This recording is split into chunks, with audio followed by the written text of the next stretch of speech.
Alhamdulillahirabbil alamin wa bihi nasta'inu ala umuri dunya waddin. Shalatu wassalamu ala asyrafil anbiya wal mursalin sayyidina wa maulana Muhammadin wa ala alihi wa ashabihi ajma'in. Rabbi shrah li sadri wa yassir li amri wahlul 'uqdatam min lisani yafqahu qawli. Amma ba'd. Saudara-saudaraku yang dirahmati Allah SWT, mari kita sama-sama memuji syukur kepada Allah SWT pada malam hari ini, Jumat malam. Kita masih bisa melanjutkan agenda kita, ya, kajian kitab Dirasah fi Fiqhil Islami, studi dasar-dasar pemikiran Islam yang alhamdulillah sudah berjalan untuk yang kesekian kalinya. Mudah-mudahan Allah SWT memberikan keistiqomahan kita untuk senantiasa sama-sama mengkaji, sama-sama belajar, menambah pemahaman dan sakofah kita. Salawat serta salam semoga tetap tercurah kehadirat baginda Rasulullah sallallahu alaihi wasallam. Semoga salawat beserta salam senantiasa terlimpah kepada Allah SWT, kepada Rasulullah sallallahu alaihi wasallam, dan mudah-mudahan kita bagian daripada umatnya yang mendapatkan syafaatnya kelak di yaumil akhir. Amin ya rabbal alamin. Ketiga kalinya, saudara-saudara yang dirahmati Allah SWT, kita masuk di bab kedua ya. Bab kedua ya, di halaman, silakan dibuka di halaman 29 ya. Yakni terkait dengan sumber-sumber pemikiran Islam ya. Baik. Kalau kemarin di bab pertama ya, kita sudah bahas mengenai berbagai macam ya, definisi ya, asas pemikiran Islam, termasuk karakteristik dan seterusnya. Maka kita masuk ke dalam sumber-sumber ya, sumber dari pemikiran Islam itu sendiri. Nah, langsung saja saya minta tolong untuk dibaca ya, yang pegang kitab silakan dibacakan. Silakan sebelum saya tunjuk. Sumber-sumber pemikiran Islam. Sumber-sumber pemikiran Islam adalah tafsir dan sumber-sumber pemikiran Islam merupakan dalil yang bersifat sebabkan yang darinya digali berbagai hukum syariat. Sumber-sumber pemikiran Islam harus berasal dari wahyu yang bersifat pasti atau mutaqin, artinya masdar al-hukmi atau sumber hukum. Haruslah pasti sumbernya qat'i at-subur, yaitu berasal dari sisi Allah Subhanahu wa ta'ala. Sebab Allah Subhanahu wa ta'ala berfirman, "Wala taqfu ma laysa laka bihi ilm."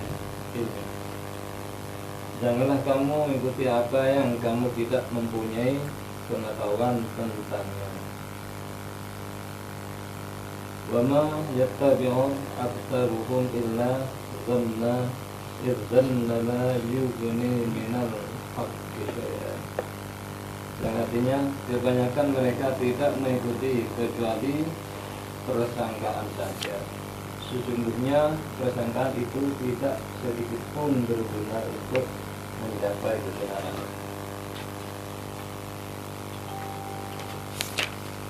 Sumber yang membangun pemikiran Islam harus pasti berasal dari Allah Subhanahu wa ta'ala. Sebab jika sumber yang membangun pemikiran Islam itu berupa hal-hal yang masih diragukan, tentu akan membuka peluang perselisihan. Apakah dia berasal dari sisi Allah atau bukan? Sumber hukum atau masdar baru diakui sebagai hujjah apabila dibangun di atas dalil yang qat'i atau al-burhan al-qat'i, sehingga sumber hukum itu absah digunakan sebagai hujjah. Hal itu dilakukan agar seorang muslim yakin bahwa sesungguhnya dia tengah mengerjakan perbuatan sesuai perintah dan larangan Allah. Kaum muslimin telah meyakini dengan bukti-bukti yang jelas lagi syahid dan qat'i bahwa Al-Quran dan As-Sunnah merupakan sumber syariat Islam. Akan tetapi mereka masih berbeda pendapat mengenai kehujjahan sumber hukum yang lain, yaitu ijma,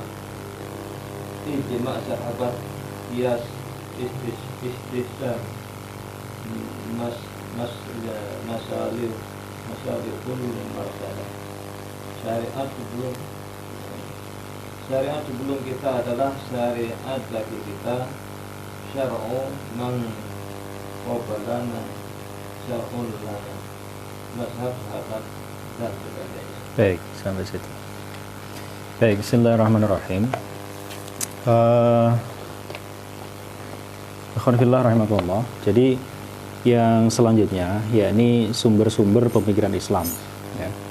Nah, sumber-sumber pemikiran Islam adalah sumber tasyri' dalam Islam, yakni sumber pengambilan hukum, ya, dalam Islam. Jadi hukum apapun, ya, hukum apapun dalam berbagai aspek kehidupan, ya. Sumber pemikiran Islam merupakan dalil yang bersifat global yang darinya digali berbagai hukum syariat, ya. Jadi dalil-dalil syara' yang sifatnya mujmal atau global yang kemudian darinya digali berbagai hukum syariat. Sumber-sumber pemikiran Islam harus berasal dari wahyu yang bersifat pasti atau qat'i. Jadi sumbernya harus berasal dari wahyu, ya, yang sifatnya adalah qat'i. Kalau sumbernya, ya, itu harus qat'i. Nah, artinya masdarul hukmi atau sumber hukum haruslah pasti sumbernya, ya, qat'i secara subut, ya. Nah, jadi tidak bisa kemudian kita menggali, ya, hukum, ya, selain daripada hukum, selain daripada sumber yang qat'i, yaitu berasal dari sisi Allah SWT. Sebab Allah berfirman, ya, ini hujahnya, ya, landasannya, wala taqfu ma laisa laka bihi ilm. Janganlah kamu mengikuti apa yang kamu tidak mempunyai pengetahuan tentangnya. Al-Isra ayat 36. Begitu juga dengan surat Yunus ayat 36. Wa ma yattabi'u aksaruhum illa dhanna inna dhanna la yughni minal haqqi syai'a. Jadi kebanyakan mereka tidak mengikuti kecuali prasangka saja. Sungguhnya prasangkaan itu tidak sedikit pun berguna untuk mencapai kebenaran. Nah, dari sini secara sumber, ya, itu memang harus qat'i, ya. Meskipun nanti dari sumber qat'i itu bisa memiliki makna yang dhani, gitu. Nah, ini banyak sekali contoh-contohnya. Nah, kemudian sumber yang membangun pemikiran Islam harus pasti berasal dari Allah SWT. Jadi bukan berasal dari pemikiran manusia, bukan berasal dari pemikiran seseorang, ya, yang katakanlah dia jenius, yang katakanlah dia pintar sekalipun, ya. Tapi sumber untuk membangun pemikiran Islam itu harus dari Allah SWT, ya. Jika sumber yang membangun pemikiran Islam itu berupa yang masih diragukan, tentu akan membuka peluang perselisihan, ya. Jadi kalau sumber yang dibangun itu bukan dari sesuatu yang pasti, maka akan terjadi perselisihan. Apakah dia berasal dari sisi Allah atau bukan, ya. Jadi terkadang kalau kita kemudian dalam mengambil apapun, ya,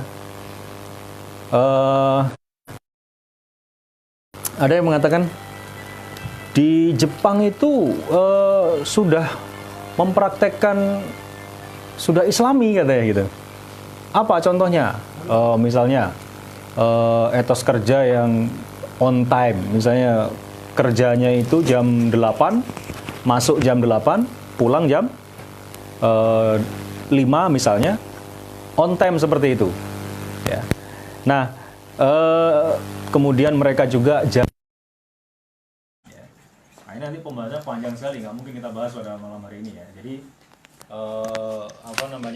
kaitannya dengan sesuatu yang dianggap dalil padahal bukan dalil. Nah, ini nanti dalam pembahasan usul fikih, ya, syubhatud dalil. Nah, pada intinya adalah yang menjadi landasan daripada sumber dari pemikiran Islam itu, ya, itu memang haruslah qat'i, ya, secara subut, ya, secara sumbernya, ya. Jadi kalau kita katakan misalnya ini adalah hukum Islam, berarti memang diambil sumber yang benar-benar jelas itu dari Allah SWT, ya. Jadi ketika misalnya ada produk hukum yang mirip ya dengan produk hukumnya mirip sama ya dengan hukum Islam, tapi dia tidak digali dari hukum Islam, nah itu bukan tidak bisa disebut sebagai hukum Islam gitu. Nah, karena kalau berkaitan dengan syariat ya, berkaitan dengan hal-hal yang sifatnya adalah peribadatan dan sebagainya, itu harus bersumber dari hukum Islam ya, bersumber dari Allah Subhanahu wa taala ya. Kalau dia sama produk hukumnya tapi ya tidak bersumber dari hukum Islam, contohnya bersumber dari kesepakatan bersama ya, itu lain ya, nilainya bukan dari.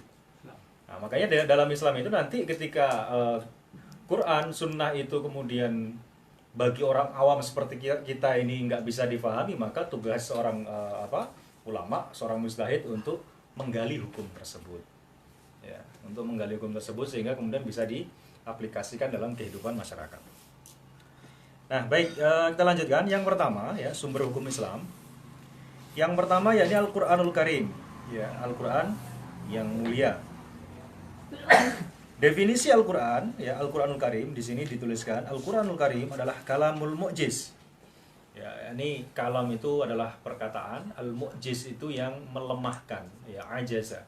Jadi mukjizat itu artinya adalah melemahkan ya, ya seperti mukjizatnya Nabi Musa gitu ya, ular menjadi tongkat menjadi ular gitu ya. Nah, itu melemahkan sihir-sihir juru-juru sihirnya Fir'aun ya. Yang pada faktanya juru sihirnya Fir'aun itu tali-tali mereka itu bukan tidak betul-betul menjadi ular, tapi seolah-olah diserupakan. Tapi tongkatnya Nabi Musa ini benar-benar menjadi ular gitu. Nah, itu mukjizat ya. Jadi Nabi Musa melemahkan ya orang-orang para penyihir tadi itu. Nah, yang diturunkan Allah ya kepada Nabi Muhammad SAW dengan jalan wahyu ya, dengan diturunkan melalui perantara malaikat Jibril ya. Dan kemudian Quran sampai kepada kita dengan periwayatan yang bersifat mutawatir. Ya, mutawatir itu artinya adalah penyampaiannya, riwayatnya itu betul-betul sampai kepada kita secara betul-betul runut dan betul-betul tawatir ya. Betul-betul apa istilahnya? Ya, jadi bukan melalui satu orang saja, tapi betul banyak orang gitu ya. Jadi mulai dari zaman Nabi sampai ke kita. Nah, kemudian nama-nama Al-Qur'an di sini disebutkan firman Allah SWT, "Inna 'alaina jam'ahu wa Qur'anah." Sungguhnya atas tanggungan kamilah ya mengumpulkannya di dadamu ya, dan membuatnya pandai membacanya. Kemudian dalam surat Yasin, Yasin wal Qur'anil Hakim. Yasin demi Al-Qur'an yang penuh hikmah ya. Nah, Al-Qur'an itu juga disebut dengan hikmah. Kemudian Alif Lam Mim Tanzilul Kitabi la raiba fi mir rabbil alamin. Alif Lam Mim, turunnya Al-Qur'an yang tidak ada keraguan atasnya dari Tuhan semesta alam. Al-Qur'an juga disebut sebagai Al-Furqan, yakni berarti yang memisahkan antara yang hak dan batil ya. Kenapa kok bisa disebut seperti itu ya? Kenapa kok disebut sebagai Al-Furqan ya? Karena memang dia memberikan pembedaan. Memberikan pembedaan ketika Nabi SAW sebelum diutus menjadi Rasul, kemudian diutus ya, diutus sebagai Rasul dan ditandai dengan diberikannya wahyu. Dari kehidupan yang sebelumnya kehidupan jahiliyah menuju kehidupan yang Islamiyah. Kehidupan yang betul-betul diametral ya. Betul-betul berbanding terbalik ya, kehidupan yang betul-betul berbeda dari sebelumnya yang penuh dengan kemusyrikan ya, menyembah berhala dan sebagainya. Mereka pada saat itu yakin bahwa yang menciptakan langit dan bumi itu Allah, tapi mereka beribadah itu tidak langsung kepada Allah, tapi melalui perantara Lata, Uzza, Hubbal, Manat dan lain sebagainya. Ada 360 lebih yang mengelilingi Ka'bah pada waktu itu, berhala-berhala ya. Jadi ada itu kisahnya seorang sahabat dari Madinah, Ansor, yang pada saat itu anaknya sudah masuk Islam, ya. Bapaknya ini masih belum. Ya memang orang tua itu memang seperti itu, ya. Untuk menjadi mudah untuk berubah itu memang betul-betul pertolongan Allah. Jadi memang Allah betul berfirman ya dalam Al-Quran. Allah katakan innaka la tahdi man ahbabta, ya. Sungguhnya kamu itu nggak bisa, ya wahai Muhammad, nggak bisa memberikan hidayah kepada orang yang engkau cintai, gitu ya. Walakin Allah yahdi may yasha, tetapi Allah akan memberikan hidayah itu kepada siapa saja. Jadi kisahnya itu orang ini ya punya, saya lupa namanya, punya setiap hari ya dia itu memajang patungnya itu ya. Dia di dekat rumahnya gitu ya. Nah, sang anak dengan beberapa temannya itu iseng tapi nanti jadi wasilah si bapak ini masuk Islam gitu. Jadi tiap hari ya, hari pertama ya patung itu dia buang ke selokan yang kemudian sangat inilah ya, pokoknya dipeceren gitu lah kalau bahasa kita gitu. Terus dicari ini bapaknya besok pagi ya, malam-malam dia buang gitu ya, paginya dicari. Kemudian ketemu, wah terus kamu kok jatuh dicuci gitu kan. Nah, setelah itu besok lagi ya, diulangi lagi malamnya ya. Anaknya dan bapaknya. Ini terjadi ya, kisahnya ini benar. Aku sampai ketiga kali ya. Kalau misalnya kamu besok lagi jatuh di tempat yang seperti itu, sudah kamu itu bukan Tuhan. Dan saya betul-betul akan berubah, ya akan masuk kepada Islam. Ya. Nah akhirnya masuk Islam. Nah jadi Al-Furqan di sini adalah memang betul-betul pembeda kehidupan yang dahulunya betul-betul dalam kegelapan, kehidupan yang transaksinya penuh dengan transaksi yang batil, ya, ribawi dan seterusnya, ya. Dan jangan lupa ya, selain di awal-awal ayat Al-Quran itu turun, ya, selain Allah SWT memberikan wahyu tentang keesaan Allah, tentang ketauhidan kepada Allah, Allah juga sering kali dalam Al-Quran itu mengkritik cara-cara transaksi perekonomian orang-orang kafir jahiliyah, orang-orang kafir Quraisy. Ya. Terbukti ayat-ayat tentang riba itu banyak kali disindir oleh Allah SWT dia, dan itu turun di awal-awal ketika Nabi SAW diutus, gitu. Ya. Nah sehingga apa? Di samping ya Allah SWT memberikan di awal. Saat ini ada banyak sekali ya, jutaan bahkan bisa jadi ya, para penghafal Al-Quran yang mereka menjaga Al-Quran. Dan memang dibuat Quran itu memang mudah untuk dihafalkan. Gitu. Ya meskipun kita ini nggak dari kecil nggak hafal-hafal ya. Nah, ya masalah gitu. Dari dulu hafalnya kulhu ya sampai tua ya kulhu gitu. 3 kul. Iya kan? Iya nggak? Gitu mau cari waktu untuk ngaji privat aja masih ditunda-tunda terus gitu ya. Itu masih nyempet-nyempetin mau kelayapan ke hutan lah, kemana lah. Kok sempat-sempatnya gitu loh. Iya toh? Ya, jadi Quran disebut sebagai al-dzikr ya. Zikr ya. Inna nahnu nazzalna dzikra wa inna lahu lahafidz. Adapun nama-nama yang dianggap ya oleh sebagian ulama sebagai nama Al-Qur'an ya, seperti misalnya Al-Aziz ya, kemudian Al-Majid, Al-Hakim, maka sebutan semacam ini bukan nama Al-Qur'an. Nah, ini pendapatnya muallif ya, Syekh Muhammad Husain Abdullah ya. Beliau mengatakan ini bukan namanya, tapi namanya Al-Qur'an ini menurut beliau cuma dua tadi, yakni Al-Furqan dengan Al-Dzikr. Karena apa? Ini disebutkan sendiri dalam Al-Qur'an. Adapun ulama yang berpendapat bahwa ini Quran ini juga memiliki nama Al-Aziz, Al-Majid, Al-Hakim, maka ini menurut beliau ya bukan nama Al-Quran, melainkan sifat-sifat bagi Al-Quran.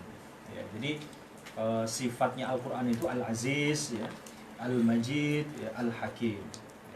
Nah Allah SWT berfirman, wa innahu lakitabun aziz, ya. Dan sungguhnya Al-Quran itu kitab yang mulia, ya. Ini mensifati, ya, naat mensifati kitab, ya, ini Al-Quran. Kemudian juga bal huwa Qur'anum Majid, ya, ini itu adalah Al-Quran yang mulia. Wal Qur'anil Hakim, demi Al-Quran yang penuh hikmah, ya. Jadi ini adalah sifat, ya, ini menurut Syekh Muhammad Husain Abdullah. Nah, nama-nama yang tercantum pada ayat di atas hanyalah sifat Al-Quran, bukan nama-nama bagi Al-Quran. Nah, ini. Kemudian yang selanjutnya, ya, wahyu. Ya, ini secara bahasa, wahyu bermakna ilham, ya, sebagaimana firman Allah SWT, wa auhayna ila ummi Musa an ardi'i, ya. Kami mengilhamkan, ya, kata-katanya wahyu. Jadi wahyu itu bahasa Arab, ya. Jadi kalau antum mau tahu, ya, bahwa hampir tidak kurang dari 60% bahasa Melayu, ya, bahasa Indonesia itu serapan dari bahasa Arab. Adopsi, asimilasi maupun betul-betul dipakai secara letterlek. Seandainya 60% itu orang Arab minta kembali, mungkin kita susah nyari padanan kata. Serius. Contoh, MPR, apa itu? Majelis Permusyawaratan Rakyat. Itu bahasa Arab semua loh. Majelis itu bahasa Arab. Permusyawaratan, musyawarah. Rakyat, ra'iyah, rakyat. DPR, Dewan, Diwan, bahasa Arab, ya. Wakil. Kita kan cuma nambahin per dan an, awalan per dan an, ya. Rakyat. Ini juga, ya, bahasa Arab juga. Jadi kalau antum benci sama Arab, ya, kemudian antum pakai bahasa Indonesia, ya, ke laut aja gitu. Ya karena kita nggak bisa mengelak dari situ, serius. Ya. Bahkan bahasa Arab itu sebenarnya sudah sangat mendarah daging dengan kita. Coba misalnya ada di grup ada yang meninggal. Telah meninggal Bapak A, B, C dan seterusnya, si fulan, binti fulan pada jam sekian. Antum balas apa? Ya. Ketika misalnya mendengar pengumuman Assalamualaikum warahmatullahi wabarakatuh, innalillahi, antum jawabnya apa? Innalillahi, kan? Bukan terjemahnya, kan? Sesungguhnya, ya, semua kemilik Allah dan akan kembali kepada Allah, kan? Nggak begitu. Tapi innalillahi wa inna ilaihi raji'un. Melihat sesuatu yang menakjubkan, subhanallah, nggak mungkin maha suci Allah, kan? Nggak mungkin gitu. Refleks kita sudah seperti itu. Almarhum, ya. Ya, banyak lah, ya, kata-kata, ya, seperti itu. Alma mater. Nah, secara bahasa wahyu merupakan ilham. Wa auhayna ila ummi Musa an ardi'i wa auha rabbuka ilan nahli anittakhidhi minal jibali buyutan wa minasyajari wa mimma ya'rishun. Tuhanmu mewahyukan kepada lebah, buatlah sarang-sarang di bukit-bukit dan pohon-pohon, kayu dan di tempat-tempat yang dibuat oleh manusia. An-Nahl ayat 68. Sedangkan menurut istilah, wahyu memiliki arti pemberitahuan, yakni ikhbar Allah kepada para rasul tentang risalah mereka. Jadi kalau wahyu itu khusus kepada rasul, ya. Jadi pemberitahuan Allah, khobar atau pemberitahuan atau berita dari Allah kepada rasulnya, dan memiliki 3 bentuk sebagaimana telah disebutkan oleh Allah dalam firman-Nya. Wa ma kana li basyarin ayyukallimahullahu illa wahyan. Ya, pertama wahyan, au min wara'i hijabin, au yursila rasulan. Jadi pertama diberikan wahyu, diberikan ilham, ya. Atau kemudian min wara'i hijab, di belakang tabir, ya. Au yursila rasulan, atau kemudian diutus utusan, yakni malaikat Jibril. La, ya, rasulan fayuhi bi'idnih ma yasha'u innahu aliyyun hakim. Tiadalah lagi seorang manusia bahwa Allah berkata-kata kepadanya melainkan dengan wahyu, atau dari belakang dinding, belakang hijab, atau dia mengirim utusan lalu dia mewahyukan dengan izinnya apa yang dia kehendaki. Sungguhnya dia maha tinggi lagi maha bijaksana.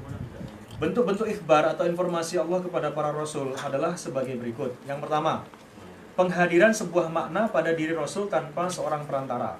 Yang kedua, percakapan Allah dengan Rasul dari balik tabir atau hijab. Sebagaimana Allah pernah bercakap-cakap dengan Nabi Musa, ya, sebagaimana telah disebutkan dalam firman Allah Subhanahu wa taala, wa kallamallahu Musa taklima. Ya, Allah telah berbicara kepada Musa dengan pembicaraan yang terang. An-Nisa ayat 164. Nah, atau yang ketiga, mengutus malaikat pembawa wahyu kepada Nabi dalam bentuk seorang laki-laki atau dalam bentuk yang asli, yakni malaikat. Ya. Malaikat Jibril ya beberapa kali ya dalam beberapa riwayat itu memang menampakkan ya, wujud aslinya kepada Rasulullah SAW. Ya. Terutama kalau antum baca hadis tentang kisah beliau tentang Isra dan Miraj. Ya. Kemudian malaikat tersebut mengajarkan kepada Nabi ya apa-apa yang diperintahkan Allah untuk disampaikan ya kepada Rasulnya. Firman Allah Subhanahu wa taala, "Fa'auha ila 'abdihi ma auha." Lalu dia mewahyukan kepada hambanya apa yang hendak dia wahyukan. An-Najm ayat 10. Maksudnya adalah Allah telah mewahyukan kepada hambanya melalui Jibril sebagaimana malaikat pembawa wahyu yang terpercaya. Jadi kalau dalam Islam ya, Jibril itu adalah malaikat penghulunya malaikat gitu ya, Jibril itu. Ini komandannya lah. Ya. Nah, malaikat itu sendiri ya itu dalam apa namanya faktanya itu banyak sekali. Ya. Bahkan dalam sebuah riwayat itu disebutkan satu tetes hujan itu satu malaikat yang menjaga. Ya, belum lagi nanti malaikat yang berada di Baitul Ma'mur ya, yang tugasnya itu hanya sujud, hanya ruku, ya, hanya beribadah kepada Allah SWT ya, dan seterusnya. Nah, sebagaimana Allah telah memberi wahyu kepada Jibril, ya, memberi wahyu melalui Jibril kepada Nabi Muhammad SAW sebagai Nabi terakhir. Allah telah menurunkan wahyu kepada Nabi Muhammad sebagaimana dia telah mewahyukan wahyu kepada nabi-nabi dan rasul lainnya. Jadi wahyu yang diberikan kepada Nabi SAW itu juga merupakan wahyu sebagaimana yang diberikan kepada rasul-rasul sebelum Nabi SAW. Bahkan kendaraan yang ditunggangi Nabi ketika Isra, ya, kalau Isra itu kan dari mana? Dari Mekah ke Masjidil Aqsa. ke mana? Ke Madinah. Ke Madinah. Ke Baitul Maqdis, ya. Di Palestina, ya, yang sekarang dikuasai oleh Israel laknatullah, ya. Jadi ketika beliau ke sana, ya, itu ada kisah dalam Sahih Bukhari itu, ya. Kisahnya beliau itu naik buruk. Ya, itu ada seorang sahabat yang bertanya, apakah itu yang disebut dengan buruk? Gitu. Jadi gini, buruk itu ternyata ya itu juga merupakan kendaraan nabi-nabi terdahulu. Ya. Seperti contoh misalnya Nabi Ibrahim. Ya. Itu ketika ketika beliau meninggalkan Siti Hajar dengan Ismail di Bakkah, di Mekah itu, ya, di Ka'bah itu, ya, itu, ya. Kira-kira kalau menurut antum itu perjalanan pada masa itu berapa lama itu? Kemana? Dari Syam, ya, dari Palestina ke ke Mekah. Itu kalau naik itu bisa berbulan-bulan itu, ya, berapa ratus kilo, 400 sekian kilo, ya kayak sini Boven di Gula, ya, antum jalan kaki, gitu. Atau naik onta, gitu. Nah. Tapi qadarullah Allah disebutkan juga Nabi Ibrahim itu juga ternyata pernah naik buruk gitu ya, ke pulang pergi itu ya, sehingga untuk melihat kondisi dan seterusnya. Ya, itu Allah bisawab, itu riwayat yang memang samar-samar terdengar seperti itu. Nah, Allah telah menurunkan wahyu kepada Muhammad SAW sebagaimana dia telah mewahyukan wahyu kepada para nabi dan rasul lainnya. Firman Allah Subhanahu wa taala, "Inna auhayna ilaika kama auhayna ila Nuh." Ya. Sungguhnya kami telah mewahyukan kepadamu Muhammad sallallahu alaihi wasallam, ya. Sebagaimana kama auhayna ila Nuh, sebagaimana kami mewahyukan wahyu kepada Nabi Nuh, ya, alaihissalam. Wan nabiyyin, dan nabi-nabi min ba'dihi, setelah Nuh. Wa auhayna ila Ibrahim, dan kami juga mewahyukan kepada Ibrahim. Wa Ismail, dan juga Nabi Ismail. Ibrahim punya anak Ismail, ya. Ibrahim punya anak setelah Ismail punya anak namanya Ishak, ya. Wa Ishaqa wa Ya'qub, ya. Dan kemudian Ishak punya anak namanya Ya'qub, ya. Wal asbati, dan anak cucunya, ya. anaknya Yakub namanya Yusuf, ya. Nah, dari Nabi Yusuf itu turun temurun nanti banyak sekali nabi-nabi itu, ya. Sampai wa Isa dan Nabi Isa. Nah, keturunan Nabi Yakub itulah yang disebut dengan Yahudi, ya. Dengan disebut apa? Yahudi. Ya. Keturunan Yahudi itu nama dari Nabi Yakub, ya.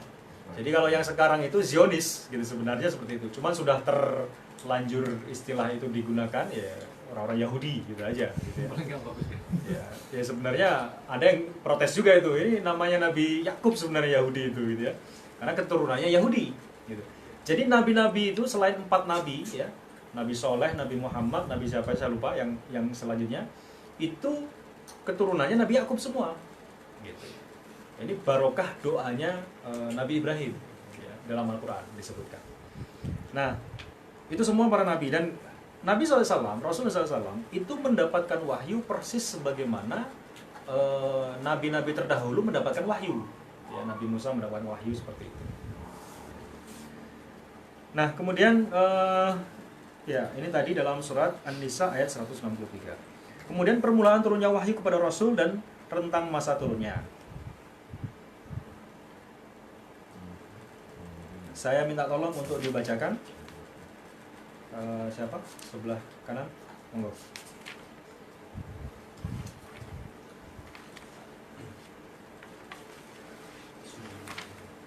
Permulaan turunnya wahyu kepada sampai di halaman 39 ya, di bagian mukjizat. Saya izin kamar mandi ya. Ya, agak sini bahaya. Permulaan turunnya wahyu kepada Rasulullah SAW dan rentang masa turunnya. Sebelum diangkat menjadi Rasul, Muhammad gemar menyendiri. Beliau biasa menyepi di Gua Hira. Suatu ketika, malaikat datang kepada beliau dan berkata, "Bacalah." Beliau menjawab, "Aku tidak dapat membaca." Rasulullah SAW menceritakan lebih lanjut. Malaikat itu lalu mendekati aku dan memelukku hingga aku merasa lemas sekali. Kemudian aku dilepaskan. Ia berkata lagi, "Bacalah." Aku menjawab, "Aku tidak dapat membaca." Ia mendekatiku dan memelukku untuk yang kedua kalinya sehingga aku merasa lemas sekali. Kemudian aku dilepaskan. Ia berkata lagi, "Bacalah." Aku menjawab, "Aku tidak dapat membaca." Untuk ketiga kalinya ia mendekati aku dan memelukku. Kemudian aku dilepaskan. Selanjutnya ia berkata lagi, "Iqra bismi rabbikal ladzi khalaq. Khalaqal insana min 'alaq. Iqra wa rabbukal akram alladzi 'allama bil qalam. 'Allamal insana ma lam ya'lam." Bacalah dengan nama Tuhanmu yang menciptakan manusia dari segumpal darah. Bacalah, dan Tuhanmu lah yang Maha Pemurah, yang mengajarkan manusia dengan perantara kalam. Dia mengajarkan kepada manusia apa yang tidak diketahuinya. Surah Al-Alaq ayat 1-5. Setelah itu, Rasulullah SAW pulang dalam keadaan gemetar dadanya. Beliau kemudian menemui Khadijah binti Khuwailid radhiyallahu anha, lalu berkata kepada Khadijah dan menceritakan apa yang baru dialaminya. Selanjutnya, beliau berkata, "Sesungguhnya aku khawatir terhadap diriku." Khadijah berkata, "Tidak, demi Allah, Allah tidak akan membuatmu terhina selamanya. Engkau adalah orang yang suka menyambung silaturahmi, membantu orang yang lemah, menolong orang yang sengsara, menghormati tamu dan membela orang yang berdiri di atas kebenaran." Al-Itqan juz 1:41. Setelah itu, wahyu turun kepada Nabi SAW secara bertahap sesuai dengan kondisi dan peristiwa yang terjadi. Secara berkesinambungan, wahyu turun selama 23 tahun. Selama 13 tahun, wahyu turun di Makkah sebelum hijrah dengan turunnya surat-surat Makkiyah, dan 10 tahun turun setelah hijrah dengan turunnya surat-surat Madaniyah. Ayat Al-Quran yang pertama kali diturunkan sebagaimana yang telah disebutkan pada hadis di atas adalah bagian pertama dari surat Al-Alaq yang diturunkan pada bulan Ramadan.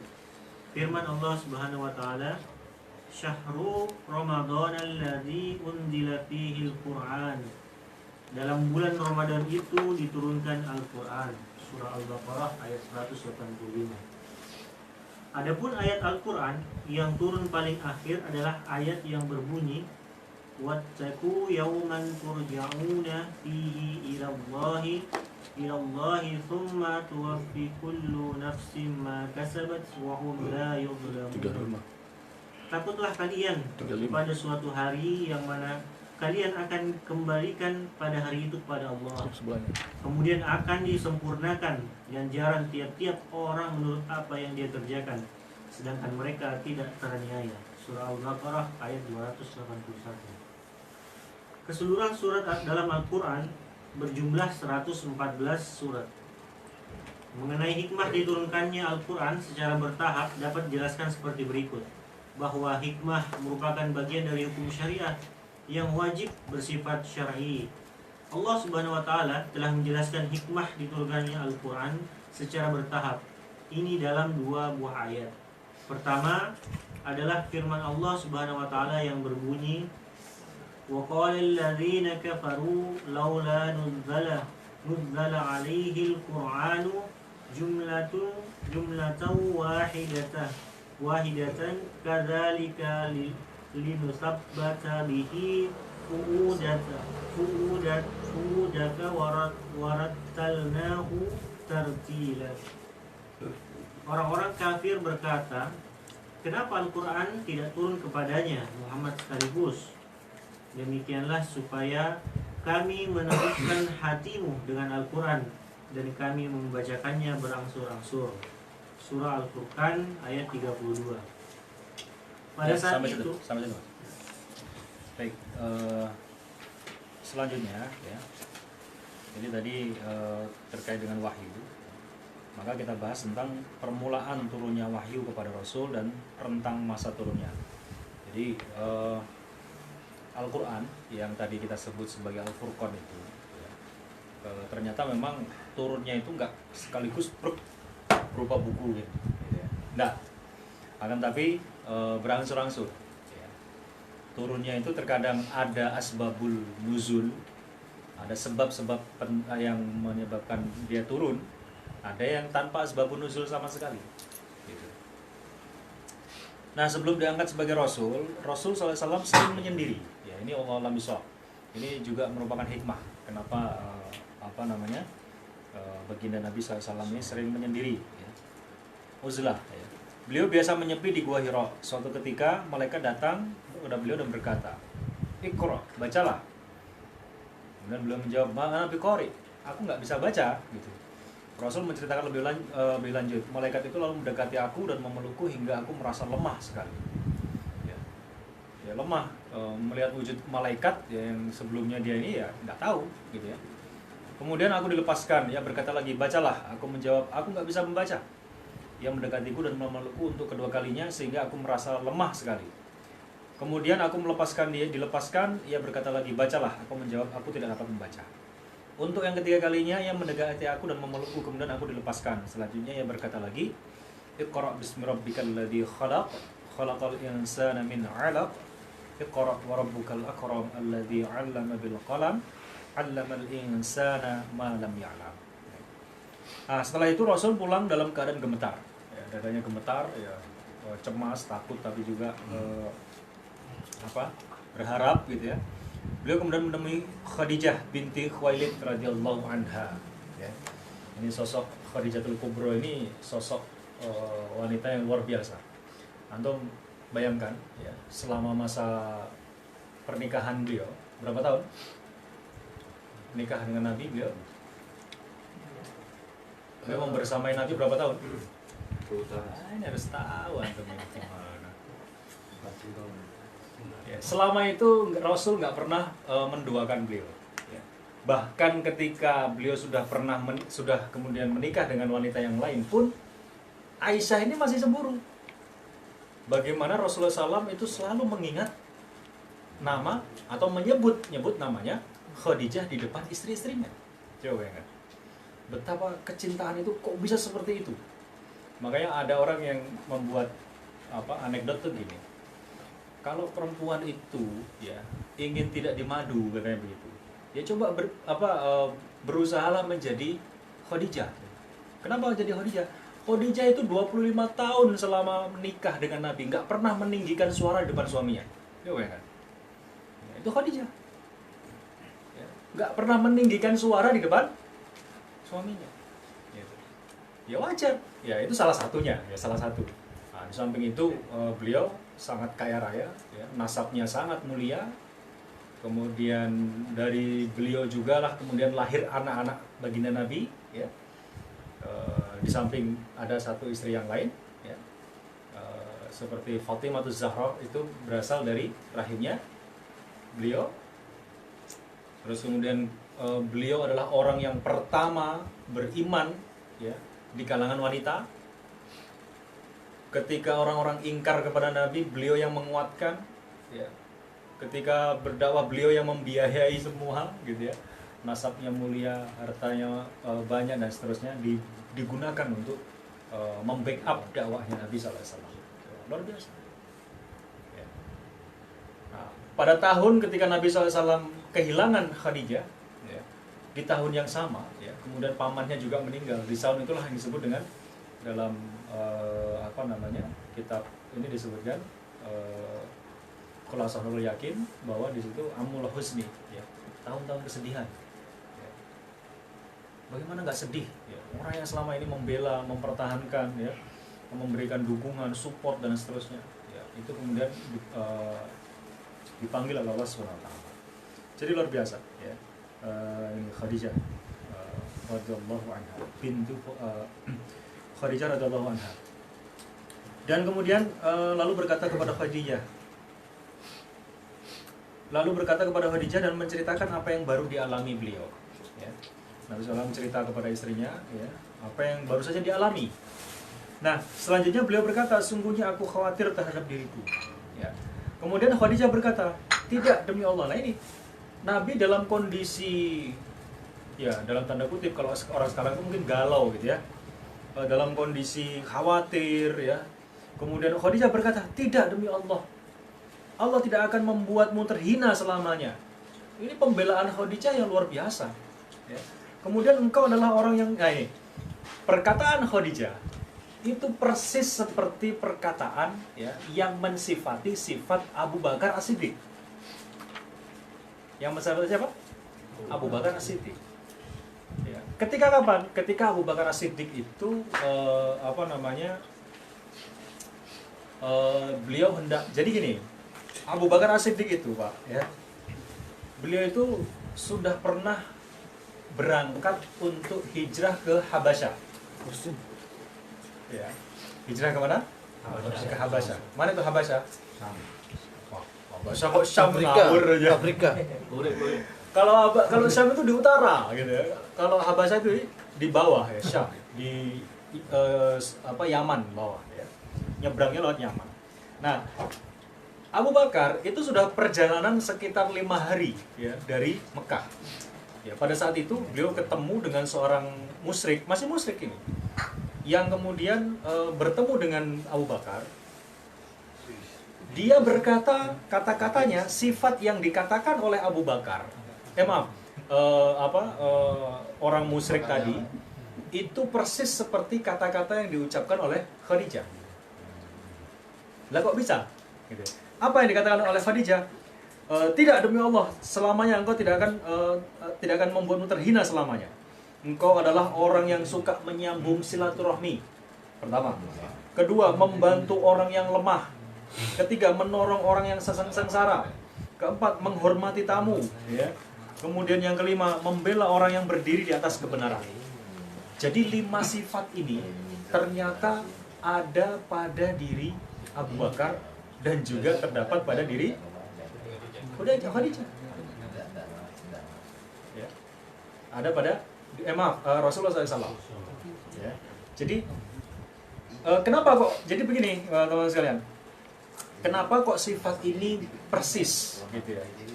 Karena gini, Allah SWT, ya, itu ketika menciptakan roh, ya, sebagaimana sabda Nabi SAW itu, al-arwah junudun mujannadah. Ya, jadi roh-roh itu diciptakan oleh Allah itu, ya,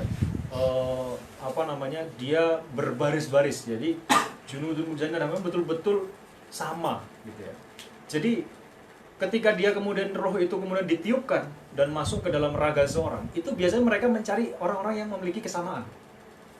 Gitu. Orang-orang yang memiliki sifat yang sama. Makanya kalau kadang kita itu sifatnya dengan seorang itu sama, itu kita bisa dekat. Gitu. Itu al-arwah junudun mujannada. Ya. Termasuk kesamaan kita dalam beberapa hal. Kesamaan kita dalam pandangan keagamaan, ya. Pandangan yang lain lebih ke arah itu. Ya, makanya Nabi SAW dengan Abu Bakar itu dekatnya luar biasa. Bahkan dikatakan oleh Aisyah itu hampir tiap hari Abu Bakar dengan Nabi itu selalu bertemu. Padahal kalau kata Nabi sendiri ya, ketika kamu dengan sahabatmu itu kunjungilah sahabatmu itu ya. Meskipun tidak harus setiap hari, artinya jarang-jarang, tapi tetap dikunjungi.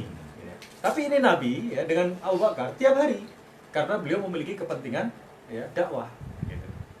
Ya, ada kepentingan dakwah ya silakanlah, antum saling mengunjungi. Kalau tiap hari ketemu, paling ya nanti bosan.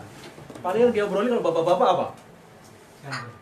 Poligami, paling kan begitu. Awalnya bahasnya dakwah hari pertama, hari kedua bahasnya dakwah, hari ketiga dakwah, hari ketiga bahas tentang Aisyah. Ya. Hari keempat bahas tentang Aisyah. Itu masalahnya. Gitu. Jadi kalau ketemu ya itu memang nggak harus tiap hari Pak. Kalau tiap hari juga bosen, apa yang diomongin kan? Gitu. Kecuali memang ada kemaslahatan dakwah. Ya. Ada aktivitas. Iya betul. Nah ini seperti Nabi dengan Abu Bakar itu luar biasa ya. Chemistry-nya itu betul-betul luar biasa. Nabi SAW dengan Abu Bakar. Makanya beliau itu adalah langsung kemudian menjadi pengganti Nabi SAW ketika Rasulullah SAW wafat.